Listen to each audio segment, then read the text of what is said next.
Question number 12. E, M and I are partners sharing profit and loss in the ratio of 5:3:2. Balance sheet of their firm on 31st March 2017 was as under. So यहाँ पे हमें old ratio दे दिया है 5:3:2. चलो so balance sheet के बाद जो हमें एडजस्टमेंट दिया है वो रीड कर लेंगे एंड टिक मार्क कर लेंगे. I retired on 31st March 2017. Conditions of retirement were as under. सबसे पहला एडजस्टमेंट है I's profit share will be gained by E and M in the ratio of 2:3. So I जाएगा, retire हो रहा है तो उसका जो गेनिंग का रेशियो है E M N के लिए वो दे दिया है, तो ये हम लास्ट में कैलकुलेट कर लेंगे. उसके बाद सेकेंड एडजस्टमेंट गुडविल का है, वो भी लास्ट में होगा. थर्ड एडजस्टमेंट है bad debts reserve on debtors is to be increase by 10%. So यहाँ पे आपको डेप्टर्स जो है उस पर एडजस्टमेंट नंबर 3 लिख लेना है. उसके बाद adjustment number 4, building is valued at 110%. So building पे आपको लिख लेना है adjustment number 4. Number 5, value of machinery is to be reduce by 10%. So machinery पे लिखना है आपको एडजस्टमेंट नंबर 5. उसके बाद लिखा annual insurance premium of ₹24,000 is paid for the year ended on 36/2017. So insurance premium prepaid है, हमारा साल 31 मार्च को खत्म हो जाता है, हमने 36/2017 तक के लिए पे किया है, तो ये प्रीपेड इंश्योरेंस प्रीमियम है, इसकी एंट्री लास्ट में हम कर लेंगे. उसके बाद लास्ट एडजस्टमेंट हमारा है 7 number, E and M will maintain total capital of firm ₹1 lakh in their new P&L sharing ratio after retirement of I. चलो तो I रिटायरमेंट होगा, उसके बाद जो 1 लाख कैपिटल है वो न्यू P&L रेशियो में रखना है, मतलब न्यू P&L रेशियो फाइंड करना है. Prepare necessary accounts and balance sheet after retirement. So यहाँ पे हम revaluation account, capital account, cash account and balance sheet जो है वो अकाउंट्स बना लेंगे सारे एंड शुरू करेंगे एक्सरसाइज का question number 12.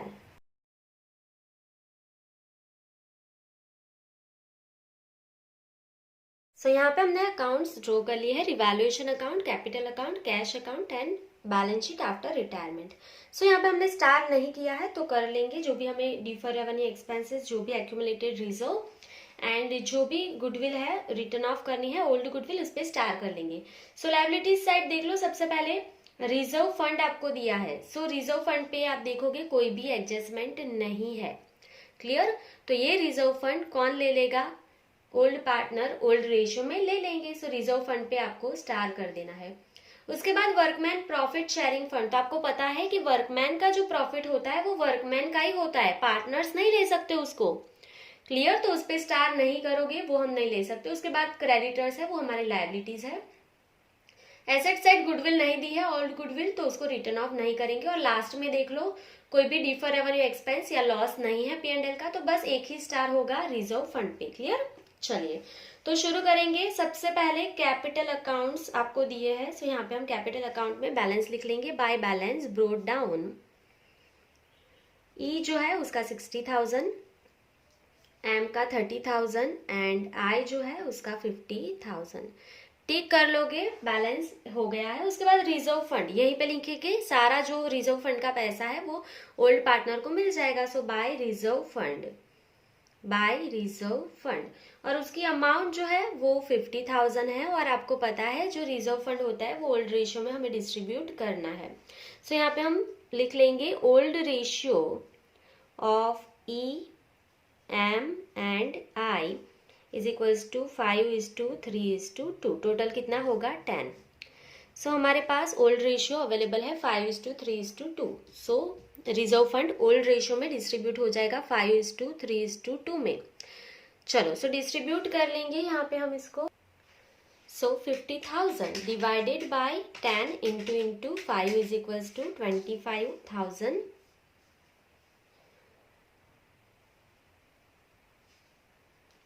3 is equals to 15,000 and 2 is equals to 10,000. Clear? चलो सो ये आपका रिजर्व फंड हो गया है, आप टिक मार्क कर लेंगे. उसके बाद हमें दिया है वर्कमैन प्रॉफिट शेयरिंग फंड, तो आपको पता है वर्कमैन का जो प्रॉफिट होता है वो वर्कमैन का ही होता है, हम नहीं ले सकते. तो यहाँ पे लायबिलिटीज साइड लिख लेंगे. सबसे पहले कैपिटल अकाउंट्स आएंगे, तो देखो यहाँ पे आई रिटायर हो रहा है, तो यहाँ पे मैं उसको बॉक्स बना रही हूँ, आई रिटायर होगा। क्लियर? तो कौन पार्टनर बचेंगे? E and M. एक दो लाइन छोड़ देना है, उसके बाद लिख लेंगे वर्कमैन प्रॉफिट शेयरिंग फंड, और उसकी जो अमाउंट है वो कितनी है? 30,000। सो आउटर कॉलम में लिख लेंगे 30,000, कोई भी एडजस्टमेंट नहीं है उसका। उसके बाद क्रेडिटर्स है, वो भी हमारी करंट लायबिलिटीज है और कोई भी एडजस्टमेंट नहीं है, डायरेक्टली लिख लेंगे क्रेडिटर्स 70,000। क्लियर? चलिए, सो ये आपकी लायबिलिटीज साइड कंप्लीट हो गई है। अभी एसेट साइड सबसे पहले हमें बिल्डिंग दिया है, सो बिल्डिंग पे एडजस्टमेंट है। इनर कॉलम में एसेट साइड लिख लेंगे बिल्डिंग और उसकी अमाउंट है 1,20,000। एडजस्टमेंट नंबर उस पे कौन सा है? Number 4। Building is valued at 110%। ठीक है, जो उसकी मार्केट वैल्यू है वो आपको आउटर कॉलम में 110% लिखनी है। देखो बिल्डिंग का वैल्यू 110% हो गया है। ठीक है, ये 100% था, तो अभी 110% हो गया, मतलब प्लस इंक्रीज। 100 में 10% इंक्रीज करोगे तो आउटर कॉलम में 110% हो जाएगा, मतलब 1,20,000 प्लस 10%। सो आउटर कॉलम में 110% हो गया, मतलब 10% इंक्रीज है, 12,000 का इंक्रीज कर दो। बहुत ही सिंपल था। बिल्डिंग अगर इंक्रीज हो रहा है तो एसेट इंक्रीज होगी तो प्रॉफिट होगा, और प्रॉफिट हो रहा है तो रिवैल्यूएशन अकाउंट क्रेडिट होगा। तो क्रेडिट साइड जाना है और लिख लेंगे बाय बिल्डिंग अकाउंट।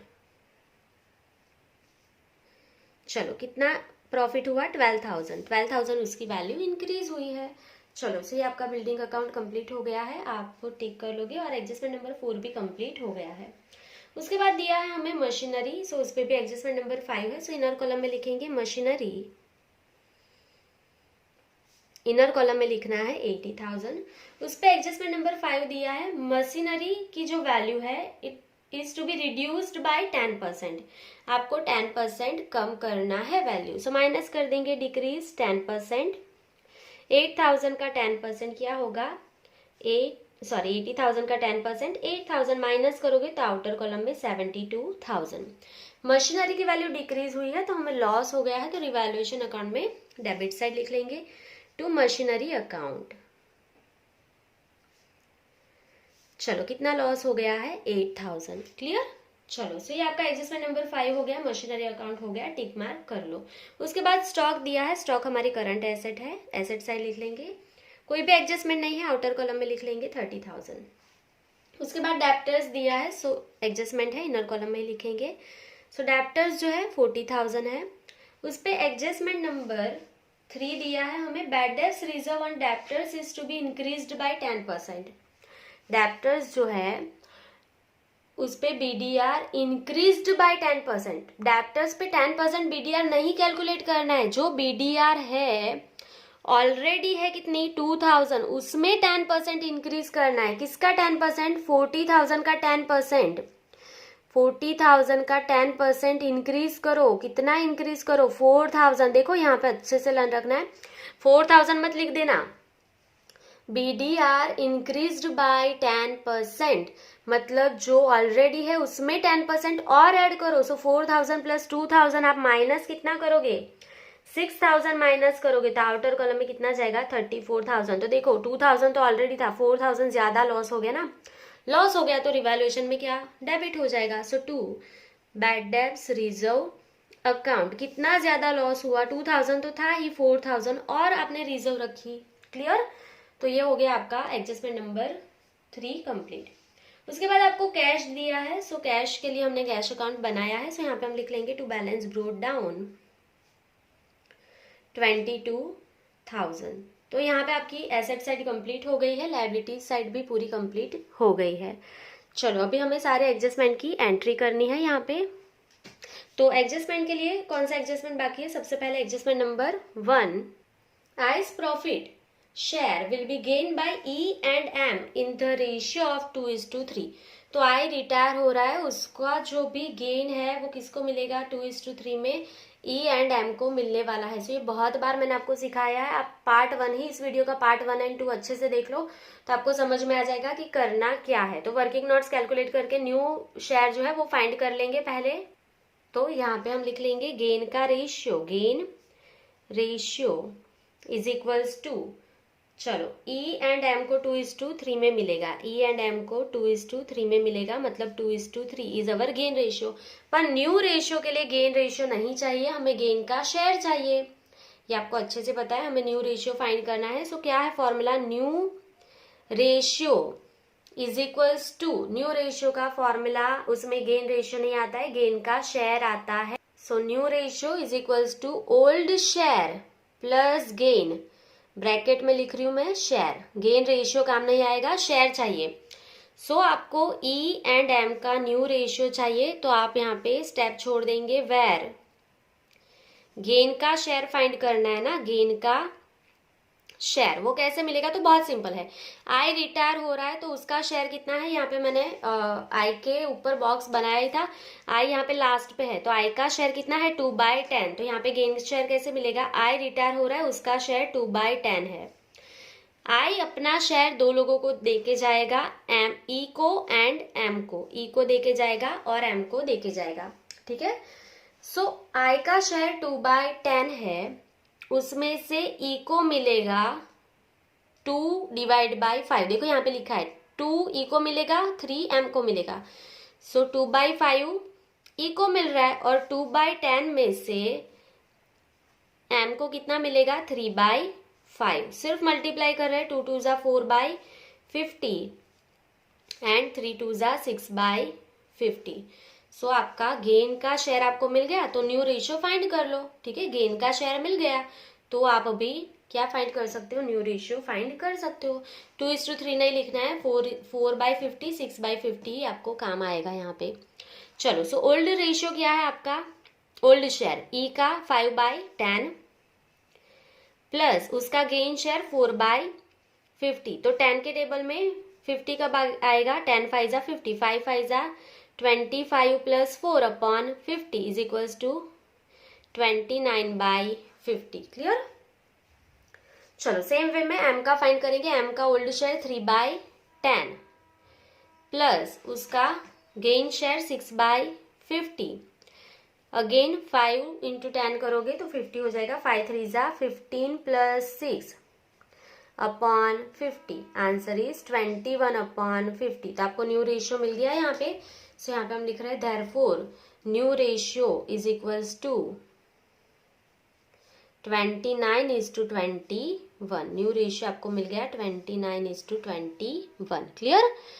चलिए, सो आपकी यहाँ पे पूरी वर्किंग नोट्स कंप्लीट हो गई। अभी हमें गुडविल का कैलकुलेशन डायरेक्टली कर लेना है।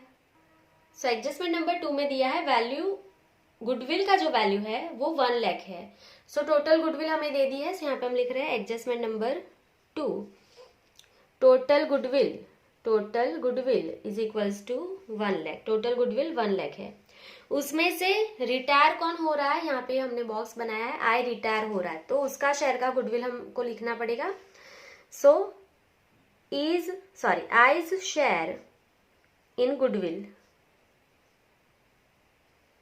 चलो आई को कितना शेयर मिलेगा, सो 1 लाख में से उसका शेयर कितना है 2/10, सो 1 लाख इंटू 2 डिवाइड बाय 10, सो 20,000 आई को देना है, 20,000 आई को देना है, वो कौन देगा, गेन रेशियो में दे देंगे E एंड M। तो यहाँ पे आपको गेन का शेयर नहीं भी करोगे तो भी चलेगा, गेन रेशियो है हमारे पास डायरेक्टली, तो जर्नल डायरेक्टली लिख सकते हैं, गेन रेशियो है तो जर्नल डायरेक्टली लिख सकते हैं। तो यहाँ पे मेरे पास गेन रेशियो है, शेयर से भी हो सकता है पर 1 लाख पे कैलकुलेट करना पड़ेगा, तो इससे अच्छा गेन रेशियो में डायरेक्टली जर्नल लिख डिस्ट्रीब्यूट कर दो। तो देखो, जिसको गेन होगा वो डेबिट होगा, जो जाएगा वो क्रेडिट होगा, बहुत बार एक्सप्लेन किया है मैंने। सो E को गेन होगा, so E's capital account debit, M's capital account debit, M को भी गेन हो रहा है, एम्स कैपिटल अकाउंट डेबिट, कौन जा रहा है टू आईज कैपिटल अकाउंट, आई को कितना पैसा देना है 20,000 देना है, सो ये 20,000 आई को E एंड M देंगे गेन रेशियो में, और गेन रेशियो कितना है 2:3। सो सिंपली इसे कैलकुलेट कर लो, 20,000/5, 20,000 divide by 5 into 2 is equals to, so E देगा 8,000 एंड M देगा 3 इज इक्वल्स टू 12,000, M देगा 12,000। चलो, सो यहाँ पे आपकी जर्नल गुडविल के लिए कंप्लीट हो गई, सिर्फ इसकी पोस्टिंग कर दो। तो ई के कैपिटल अकाउंट में डेबिट साइड जाना है और 8000 लिखना है। ई के अकाउंट में कैपिटल में डेबिट साइड 8000 लिखना है। ऑपोजिट कौन है, किसको देगा, ई पैसा आई को, सो यहाँ पे क्या लिखेंगे, two eyes capital account. Clear. चलिए फिर उसके बाद यहाँ पे एम के कैपिटल अकाउंट के डेबिट साइड जाना है और यहाँ पे अमाउंट लिख देंगे 12000 और एम भी पैसा किसको देगा, आई को, तो यहाँ पे लिखा ही है आईज कैपिटल अकाउंट। क्लियर। अभी आई के कैपिटल अकाउंट के क्रेडिट साइड जाना है, उसको 20,000 मिलने चाहिए, 8000 उसको देगा ई, सो यहाँ पे हम लिख लेंगे by E's capital account and by M's capital account. M कितना देगा उसको 12,000, तो देखो ई को आई को मिल गया 20,000, तो ये पोस्टिंग हो गई। सो यहाँ पे आपका गुडविल का जो एडजस्टमेंट है, एडजस्टमेंट नंबर 1 हो गया, 2 हो गया, टिक कर लो। उसके बाद एक और एडजस्टमेंट हमारा बाकी है, adjustment number 6, annual insurance premium of 24,000 is paid for the year ended on 30/6/2017। सो ये एडजस्टमेंट भी कैलकुलेट करना है, सो यहाँ पे मैं लिख रही हूँ एडजस्टमेंट नंबर 6, प्रीपेड इंश्योरेंस। तो ये बहुत बार आप कर चुके हो 11th में, वही है प्रीपेड इंश्योरेंस प्रीमियम। चलो सो हमारा ईयर खत्म हो जाता है 31 मार्च को, मतलब 1/4/2017 से 30/6/2017 का प्रीपेड है। तो कितने मंथ का प्रीपेड है, 4, 5 एंड 6, मतलब 3 मंथ का प्रीपेड है।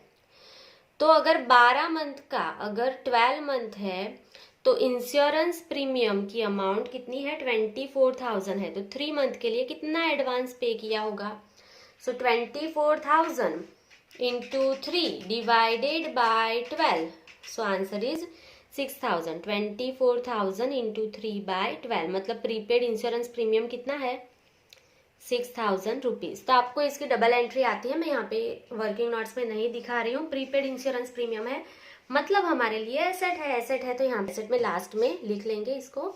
चलो तो यहाँ पे मैं लिख रही हूँ प्रीपेड इंश्योरेंस प्रीमियम अकाउंट,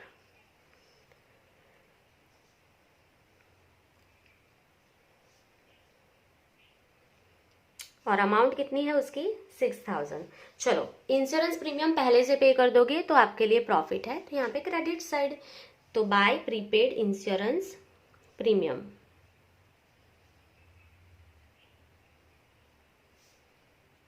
कितना आपने एडवांस पे किया है, 6,000। क्लियर। चलिए सो ये आपका एडजस्टमेंट नंबर 6 कंप्लीट हो गया है। उसके बाद अभी हमारा सिर्फ एडजस्टमेंट नंबर 7 बाकी है। उसके लिए बोला है E and M will maintain total capital of the firm ₹1 lakh in their new P&L ratio after retirement of I। चलो जो न्यू कैपिटल है 1 लाख उसको न्यू रेशियो में रखना है, तो वो हम कैलकुलेट कर लेंगे, उसके पहले रिवैल्यूएशन अकाउंट को क्लोज कर देंगे। बाकी के सारे एडजस्टमेंट हो गए हैं। चलो सो रिवैल्यूएशन अकाउंट में कौन सा साइड ज्यादा है, टोटल क्रेडिट साइड ज्यादा है, 12,000 plus 6,000, answer is 18,000। 18,000 minus 8,000 minus 4,000, answer is 6,000। ये क्रेडिट साइड जाएगा तो ये प्रॉफिट है, तो इसके लिए यहाँ पे हम लिखेंगे 2 पार्टनर्स कैपिटल अकाउंट,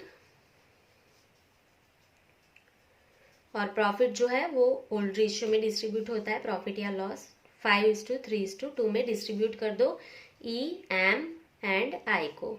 चलो तो 6,000 divide by 10 into 5 is equals to 3,000, 3 is equals to 1,800 and 2 is equals to 1,200। चलो प्रॉफिट मिल गया, इसको ऑपोजिट साइड लिख दे, बाय कहाँ से लाए, revaluation account, by revaluation account 3,000, 1,800 and 1,200। Clear. चलो सो अभी सबसे पहले रिटायर हो रहा है आई रिटायर हो रहा है, तो उसका पहले अमाउंट देख लो। क्रेडिट साइड का टोटल करेंगे आई का 50,000, 10,000, 8,000, 12,000 एंड 1,200। सो यहाँ पे आंसर आया है 81,200, 81,200। यहाँ पे आई को पे करने के लिए कुछ भी नहीं बोला है, सो उसको पे नहीं करना है तो आई की लोन रहेगी। सो यहाँ पे हम क्या लिखेंगे, 2 आईज लोन अकाउंट। चलो उसको पे नहीं करना है तो वो लोन रहेगी, तो बैलेंस शीट में यहाँ पे लिख देंगे आइज लोन अकाउंट, आपको पता है हमने जगह छोड़ी है आइज लोन अकाउंट, एक दो लाइन हम यहाँ पे रखते ही है। 81,200, तो आय का जो अकाउंट था वो क्लोज हो गया है। अभी क्या करना है, तो आपको 1 लाख कैपिटल रखनी ही रखनी है और वो न्यू रेशियो में डिस्ट्रीब्यूट कर देना है। सो ये आपको एडजस्टमेंट नंबर 7 में बोला है। सो यहाँ पे हम लिख रहे हैं एडजस्टमेंट नंबर 7। जो टोटल कैपिटल है, टोटल कैपिटल वो 1 लाख है, उसका आपको न्यू रेशियो में डिस्ट्रीब्यूट करना है बिटवीन ई एंड एम। और न्यू रेशियो हमने यहाँ पे फाइंड किया है, देखो पहले से ही फाइंड करके रखा है। 29:21, 29:21। तो 1 लाख को डिस्ट्रीब्यूट कर देंगे। 1 lakh divide by 29 plus 21 is 50 into 29 is equals to 58,000। Clear. और यहाँ पे 21 is equals to 42,000। Clear. So 58,000 ये कैपिटल मिल गई ई की, और ये एम की कैपिटल 42,000। सो यहाँ पे आपको एक दो लाइन छोड़ देनी है, क्योंकि अगर कहीं भी डिफरेंस आएगा तो उसे हमें कैश अकाउंट में लेके जाना है। सो यहाँ पे हम लिख लेंगे टू बैलेंस क्रेडिट डाउन और कैरी फॉरवर्ड, ई का जो है वो 58,000 लेके जाना है और एम का 42 ही रखना है। आई तो क्लोज हो गया, आई चला गया, तो ये ही कैपिटल में लिख लेंगे 58,000 और 42,000, और टोटल कैपिटल 1 लाख ही होनी चाहिए। सो ये हमने क्लियर कर दिया। अभी देखो, अभी आपको देखना है कौन से साइड का टोटल ज्यादा है। सो यहाँ पे ई का क्रेडिट साइड का टोटल ज्यादा है, सो क्रेडिट साइड का टोटल कर लो 60,000, 25,000 एंड 3,000। सो यहाँ पे उसका टोटल 88,000 है। सो 88,000 माइनस 8,000 एंड माइनस 58,000। सो यहाँ पे 22, देखो ऊपर लिख रहे हैं 22,000 यहाँ पे डिफरेंस आया है। ये कैश जो है वो ई लेके जाएगा, कैश गोज आउट क्रेडिट, ई इतना पैसा लेके जाएगा, तो उसकी जो कैपिटल है वो 58,000 हो जाएगी। चलो, तो यहाँ पे लिख लेंगे इज कैपिटल अकाउंट, ई कितना लेके जाएगा 22,000, और यहाँ पे क्या लिख लेंगे टू कैश अकाउंट। सो ये अगर 22,000 लेके जाएगा तो 58,000 उसकी क्लोजिंग बैलेंस हो जाएगी। सेम वे में एम का देख लो कौन से साइड का टोटल ज्यादा है, डेबिट साइड का। देखो कोई भी साइड ज्यादा हो सकता है, क्योंकि ये कैपिटल पार्टनर को रखना है और इसके लिए पार्टनर को पैसा लेके भी आ सकते हैं।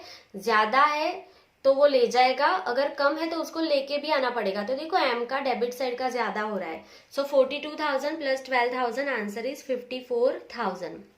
सो यहाँ पे आएगा 54,000, उसमें से क्रेडिट साइड का माइनस कर लो। सो 54,000 माइनस 30,000, 15,000, 1,800, आंसर आएगा 7,200। सो ये 7,200 ई को लाने पड़ेंगे तो ही उसका कैपिटल 42,000 होगा। सो यहाँ पे हम लिखेंगे बाय कैश अकाउंट, और कैश अकाउंट के डेबिट साइड लिख लेंगे 2, कौन है यहाँ पे M, to M's capital account, और अमाउंट कितनी है 7,200। क्लियर। तो जरूरी नहीं है कि दोनों का यहाँ पे क्रेडिट साइड ही आएगा या दोनों का डेबिट साइड ही आएगा, कोई भी साइड आ सकता है। अगर अमाउंट ज्यादा है तो वो लेके जाएगा, अगर अमाउंट कम है तो वो लेके आएगा पैसा। क्लियर। चलो, सो ये आपका कंप्लीट हो गया है, ये आपका पार्टनर्स कैपिटल अकाउंट क्लोज हो गया। अभी सिंपली आपको सिर्फ यहाँ पे कैश अकाउंट क्लोज कर देना है। तो कैश अकाउंट आप क्लोज करोगे तो उसके लिए देख लो डेबिट साइड का टोटल ही आपका ज्यादा होगा।